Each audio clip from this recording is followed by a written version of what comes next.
If your company is remote or hybrid, then you know just how difficult it can be to grow your company's culture beyond a pre-scheduled Zoom happy hour or occasional lunch and learn. Well, this week's sponsor is here to solve that. They're called CultureBot. CultureBot has devised what will likely become the gold standard for growing and blossoming a company culture inside of Slack. The app is like a sidekick for any HR or people professional, automating a lot of the mundane tasks you probably are forgetting to do on a daily basis. Things like birthday and work anniversary celebrations, team shoutouts and kudos, employee introductions, and remote games. It even has health and wellness tips and conversation starters. If that piques your interest, this will get you even more excited.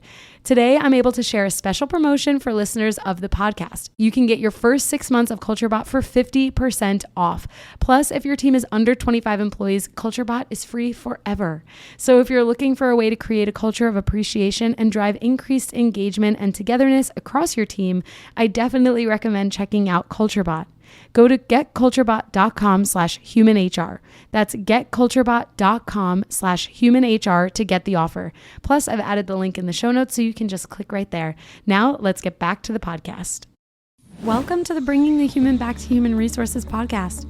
I'm Tracy Chernoff, and I've spent my entire professional career in HR. Each week, we'll explore the delicate balance between people and business with the aim to reconnect the two and create meaningful outcomes. Listen in as I share my own experiences, challenge the status quo, and chat with guests from various industries about our mission to bring the human back to human resources. Welcome back to the podcast, everyone. Thank you so much for being here for another week. I'm really glad that we have had so many amazing guest episodes and that I now can join as myself, by myself on this episode to talk to you about the ADA and accommodations and leaves and things like that. Because one of the more recent episodes that I shared with you, I think it was episode 114, so about a month ago came out, that was with Alex Gilbert. And we talked about ADHD and dyslexia, and specifically that she was diagnosed with these things, with these learning disabilities. And basically what that meant for her being in the workforce and what she's had to navigate, and how companies can be more supportive, more accommodating for folks like Alex who are dealing with these types of things every single day. And so it made me realize that maybe we needed to talk about how to actually navigate the accommodation process and the leave process. So with that, I'm going to just jump right in. If you're watching this video, you might see me reading. If not, then just, sit back and enjoy the episode. So let's start at the top. What does ADA mean? What does EEOC mean? I think I've clarified these a few times, but in case you're new here, I'm going to do so again. The ADA is the Americans with Disabilities Act, and the EEOC is the Equal Employment Opportunity Commission. I believe it's commission. That one I'm not reading. And basically, the EEOC and the ADA kind of work hand in hand. The ADA is what tells us and specifies who is part of a protected class, which, of course, we always hear race, gender, creed, nationality, sexual orientation, et cetera, right? We always hear those things. But we don't always talk about disability. And we don't necessarily always talk about even military status, right? So those things are, and those qualifications or qualifiers are, do fall under the ADA. The EEOC basically says that to be an equal opportunity employer, we have to be able to provide reasonable accommodations for those protected classes. Of course, we have to provide equal opportunity as well, but specifically to the ADA process and the accommodation process, when we say accommodations, they have to be reasonable accommodations, and businesses can make decisions to deny accommodation requests if they cause undue hardship on the business. So I know I've kind of shared a lot top level there. I'm going to break this down. When it comes to someone saying, hey, HR person, business leader, I need an accommodation, it's our responsibility to ask numerous questions, right? And to understand what they're asking for, what the request is, if there's any understanding as to what is requiring or causing the accommodation request. But I want to preface by saying that at no point can we or should we be asking what were you diagnosed with? Why do you need an accommodation? We have to be much more mindful than asking questions like that because it could violate someone's privacy rights. It could violate laws. So you have to be really, really careful and considerate of what a person's right to their privacy looks like. So at no point should you ask someone what their diagnosis is, or if we are talking about a disability, for example, or if they even need a medical procedure. Like if someone is providing a doctor's note, it shouldn't even say what they are experiencing or what they're dealing with. It should just say information or provide information about how long they need to be out, if there are any accommodations required or requested. So just keep that in mind. Now, if an employee comes to you and says that they need an accommodation, your first question is to ask what the accommodation is that they are requesting.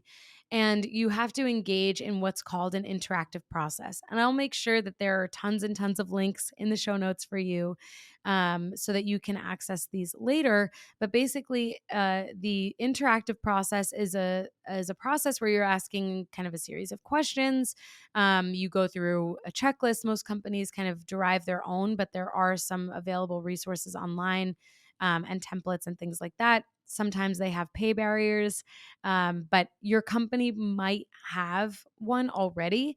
If not, try and check out some of those resources in the show notes to, do your due diligence to ensure that you are proceeding with an interactive process in the way that should be done.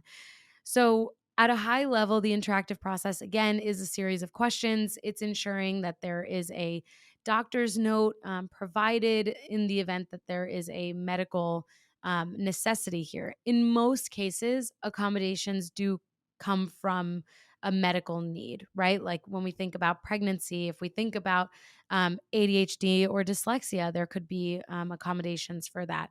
If someone is going through a surgery or they broke their ankle, right? Like there are so many examples of where medical issues come with a need for accommodation. I'm trying to think if there's ever a moment where someone needs accommodation outside of a medical need. And there's nothing coming to my mind right now. Oh, actually, if someone is on a military leave or they're called to active duty, for example, that could be where you go from like an accommodation instead to a leave of absence, right? So this is where like accommodations and leaves kind of go hand in hand. Not everything is going to require an accommodation. Not everything is going to require a leave, but it's going to be through your not only your discretion, but also your questions asked through the interactive process that will enable you to understand what um, you know next steps look like for this employee and for the business. So let's just take a simple example of if someone is pregnant and they are now put on light duty because they're pregnant or whatever, right? The doctor's not going to tell you, the medical provider is not going to tell you, the employee might not even tell you specifically why they need this accommodation. Again, we should not be asking. So, in the event that an employee says, "Hey, I'm pregnant, I'm on light duty, I need to sit every 15 minutes or I need to sit every 30 minutes and I have to take 2 lunch breaks." Let's just say, right? Um that's when, again, you're going to engage in the interactive process and you're going to understand specifically what the accommodation requests are. So again, sitting, maybe it's potentially a reduction in what they can lift, taking more meals, whatever that is, right? Then you have to understand if there is supporting documentation. So this is where a doctor's note comes in. One of the misconceptions I would say about accommodations, though, is this that only doctors can provide medical notes, which is not necessarily the case. What the ADA tells us, and I believe what the EEOC tells us, is that doctor's notes, or I should say, medical provider notes, healthcare provider notes, can be from nurses, nurse practitioners, um, therapists, psychologists, right? Like, depending on the situation, I think it specifically says that that businesses can ask for a medical note from an individual or from a healthcare provider that is an expert in or specializes in the situation at hand. Now, obviously, that could get a little gray because we're not asking specifically what the situation is. But if you, as a business, are trying to ensure that the medical note is sufficient, you could say, "Hey, does this come from someone who specializes in what you are seeking?" Medical attention for. You don't have to provide me any information about what you're looking for, but I just want to make sure that this note is coming from someone that knows you and is seeing you, because I think that's also in the language that um, I actually have it right here, that essentially healthcare professionals who um, do have an understanding of the person's background and potential impairment or functional limitations, either with direct knowledge within the employee's specific impairment or limitations, or who has expertise in the medical condition. That is where the medical note will suffice, coming from potentially anyone, right? So, as an example, if this employee gives you a note from a pharmacist, and because it says CVS pharmacy or something at the top, you could say, "Hey, I'm happy to continue to engage in the interactive process to ensure that we accommodate you however we can, but I will need an updated note coming from someone who's either treating you, or who has expertise in your specific medical condition." Again, I'm not asking what that is.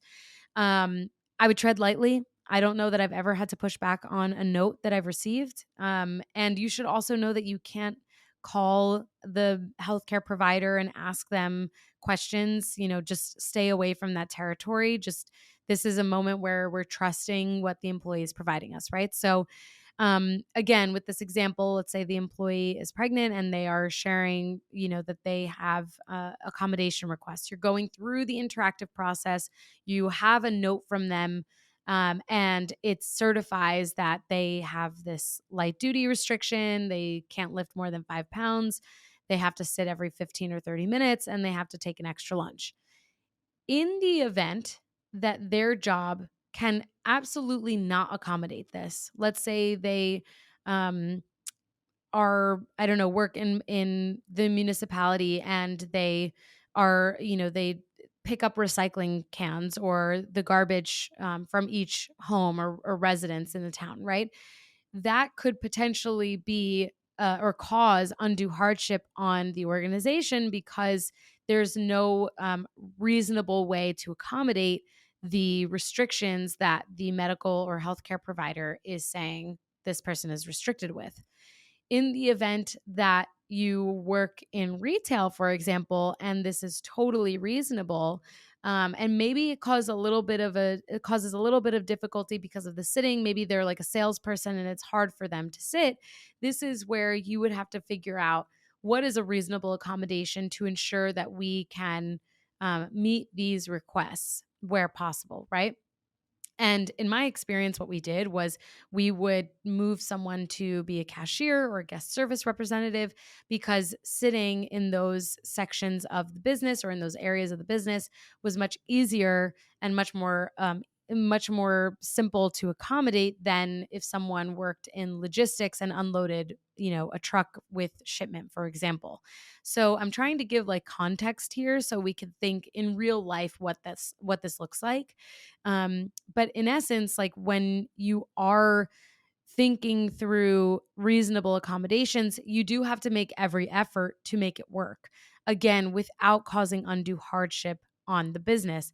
In some cases, there will be employees who are reasonably accommodated, right? So let's say this employee is moved from a salesperson to a cashier, and that's a reasonable accommodation for them. But then they go and they get more restrictions from their healthcare provider.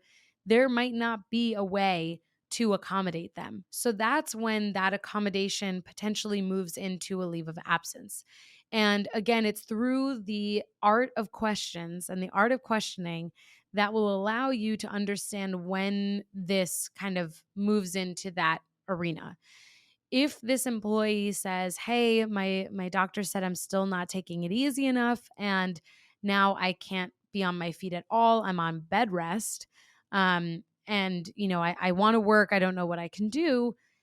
In the event that the business does not enable remote work or even a fully seated, experience for this employee, then you might have to ask that, like, is there any flexibility in the accommodation request? Which, again, I mean, if there's a doctor's note saying, or a medical note saying the opposite, that they are fully on bed rest, there's likely going to be some sort of information about when they can return to work. Like in situations like that, people are probably, and most often, given a note to be relieved of their immediate job functions, and to be placed out of work because of these things. It's important for any business to focus on their culture, employee well-being, and strategic growth.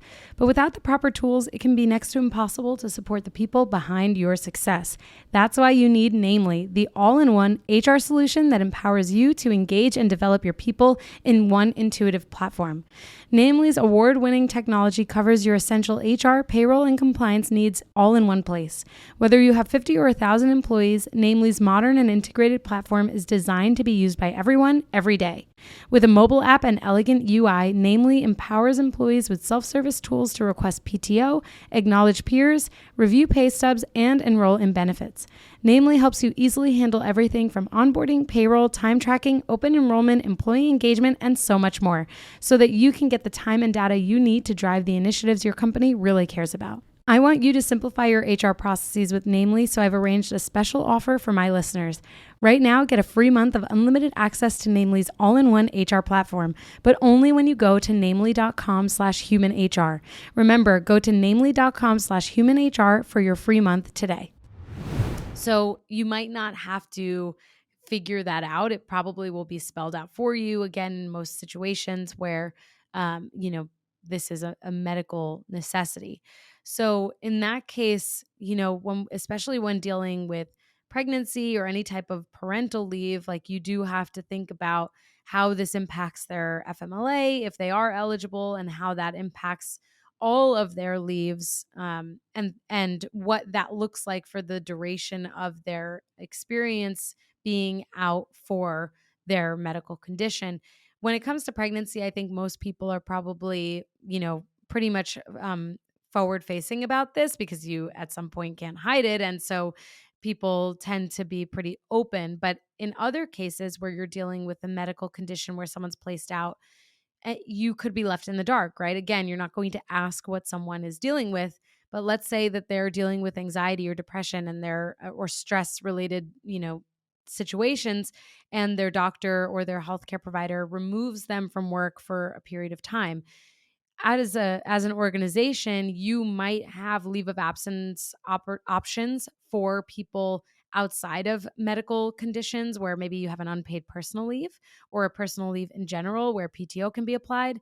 But in most cases, again, when it's a medical condition, if someone's eligible for FMLA, then they can be eligible for that time, whether it's intermittent or concurrent. And so when I say intermittent, that means, you could take like 3 days here and 5 days there. It's not all within 12 weeks back to back.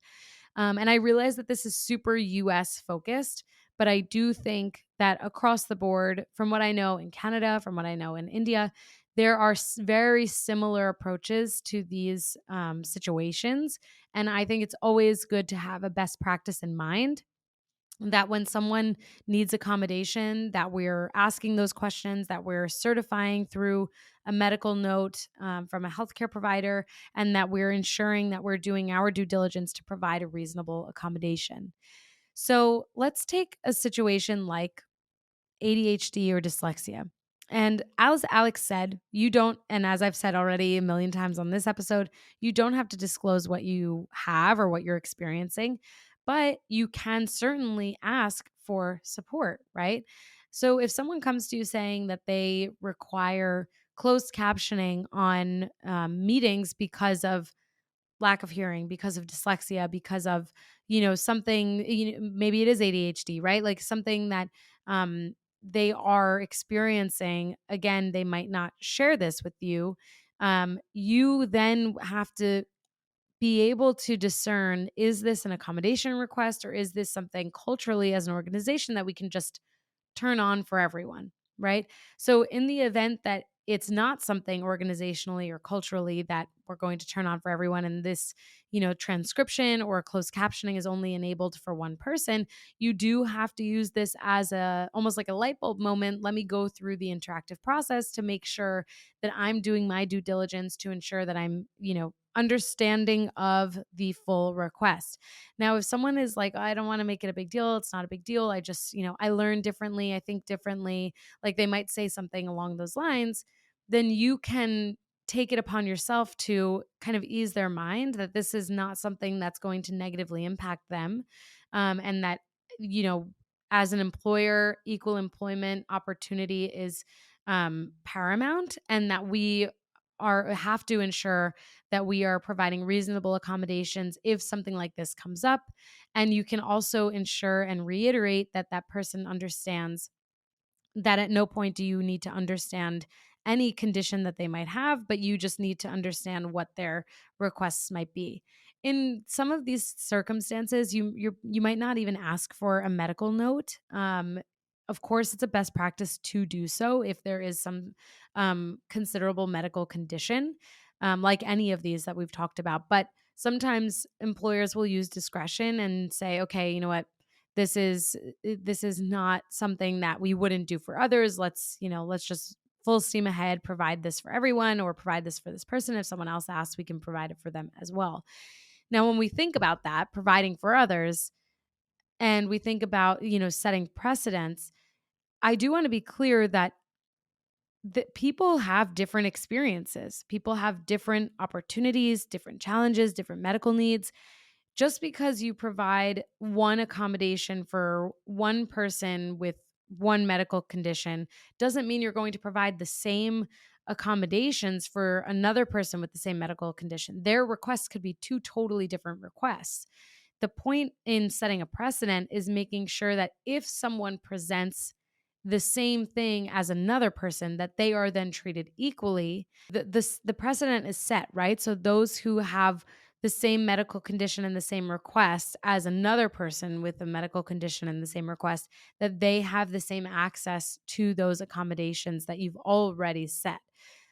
It's not to say that everyone's going to be completely the same or that every accommodation is going to be completely the same, but rather that if you accommodate one person by sitting every 15 minutes, giving them two lunches and taking them off of their feed or off of the sales floor and putting them as a cashier, that if someone else with the same presenting requests can have access to that accommodation as well. So I hope that that is clear, and that made sense, because I realize I'm kind of like going through a few of these examples at one time, but this is the reality of HR. Like, things could be happening at all at once. A million things could be happening all at once, and they could all be urgent and important.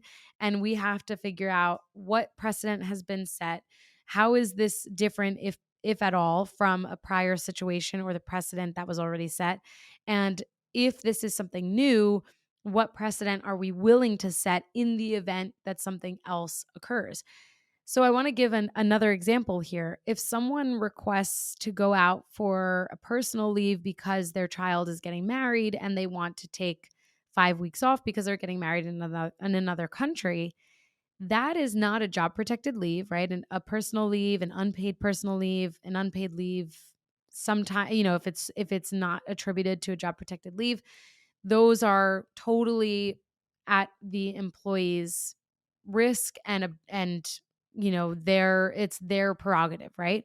So if someone is requesting this 5-week personal leave, and you approve it, someone else, whether it's 2 months, 5 years, a year later, if they present the same request and they say, I want to take 5 weeks off or even 4 weeks off for my child's wedding, or for, to travel to another country for a family member who needs me, you have to be able to reasonably like mitigate any risk there to ensure that people are being treated equitably and that there is equal opportunity to these accommodations. Now, I know some of you might be thinking, well, it's not a job protected leave, we don't have to accommodate them at all. And you're right. If a company says we're not making any exceptions to this, we're not allowing personal leaves for any, travel related anything, like it has to be a job protected leave or it has to be PTO, you totally can do that.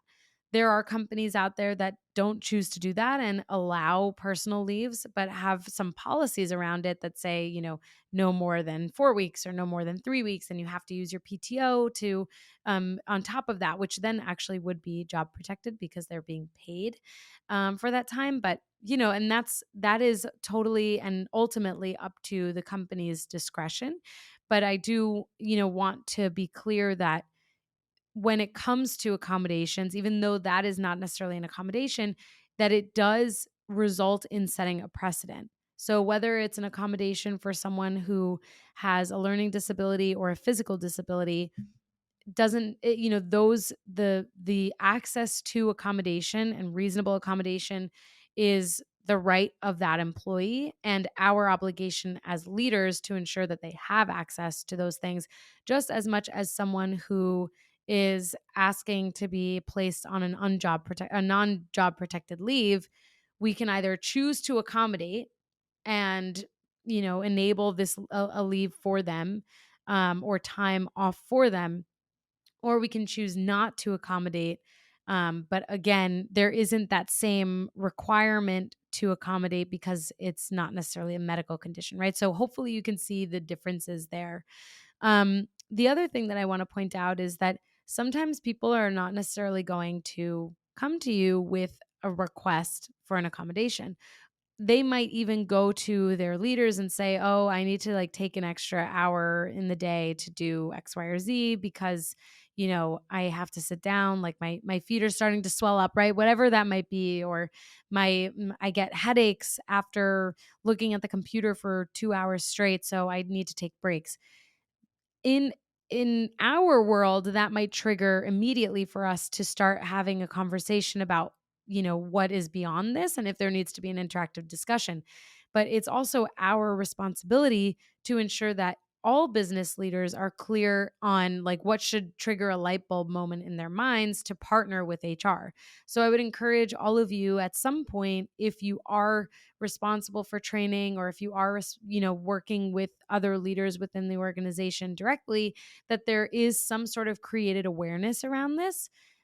In my experience, most of the time, there isn't a whole lot of awareness, unless there is that training from the business leader, from other business leaders outside of HR, because it's not their specialty, right? So a leader might say, "Oh yeah, they've been taking breaks every 2 hours because of their headaches. It's no problem." But for you as an HR leader, your light bulb is going off and you're like, well, actually, it's probably not a problem, but we have a process that we have to go to in the future. Make sure you partner with me if at any point someone's job is being altered or limited, or the work that they can do has limitations, because that triggers a potential need to go through an interactive process for accommodations. And that is like, most of the time, I feel like the training happens on the job when something comes up and there's a learning moment. So just keep that in mind, that not everyone is going to know these things. And so we have to, again, do our due diligence to level set expectations and ensure that all leaders, especially people leaders, are familiar with or aware of processes like this, so that they can at least immediately partner with you. I always kind of say that, if at any point someone's job changes, or like what they can do within their job changes, if they ever express that they need to work differently or have, I don't want to use the word accommodations, but have some sort of accommodation made by you within the team, that they have to immediately partner with HR, because not only is this an obligation for us to that employee, but also we want to make sure that that you as the leader are not setting a precedent that we can't maintain. And that is kind of where you also start to build better relationships, right? If you are clued into and have a pulse on what's going on within the organization, and you're available to these leaders for supportive moments like this, I find that those are hugely impactful on building relationships as well. So hopefully, now that you've heard, hopefully that you've listened to episode 114 with Alex, and we're thinking about actively how we can ensure that we are providing a safe and accommodating workforce, and or I should say workplace, for people with learning disabilities, physical disabilities, mental disabilities, whatever, right, emotional disabilities, and et cetera, I should say, that you now are equipped or better equipped, hopefully, with the tools that you need to ensure that you are providing reasonable accommodation and that you do feel confident if, for whatever reason, the accommodation would cause undue hardship on the business, that you are confident in what that looks like as well. And I just want to close with saying that if you do not have someone that is a legal entity, an attorney, or someone that can support you in these decisions based on their experience or their skill set or their expertise, that I strongly encourage that you take a partner before you make any of these decisions. So whether it's an attorney or a more experienced HR leader, you should make sure that you are clear on your obligations and what you are providing. It's not to say that every time you approve an accommodation, you're going to talk to your attorney. You shouldn't be doing that. It's very expensive. Don't do that. But if you are about to deny an accommodation request, or if you are concerned about an accommodation request, I would strongly encourage that you take an attorney as a partner. And then anything in between, taking another experienced HR leader as a partner is helpful as well, inclusive of those moments where you might be reaching out to an attorney as well. So, with that, I think that concludes all of the HR stuff that people usually find boring. And so I hope I was able to provide some energy to this subject, because I do think it's really important that we're clear on our obligations and on what the employee's rights are. So, and these are, at the end of the day, you're an employee too, so you should know your rights also. But thank you all so much for being here for another week. You know what to do. I'm going to see you next week. I don't think there's a guest episode next week, but regardless, I'll see you there. Please, if you have any additional questions on this, please feel free to contact me via email at contact@hrtracy.com or through my DMs on Instagram or on LinkedIn. And I'll see you next week. Take care. Hey, just before you go, don't forget to subscribe to this show so that you are the first to hear when an episode drops each week. And maybe leave a 5-star review and a comment about how much you loved this episode. Plus, if you have someone in mind who would really enjoy this episode, make sure you share it with them. Thank you so much for tuning in, and I will see you next week.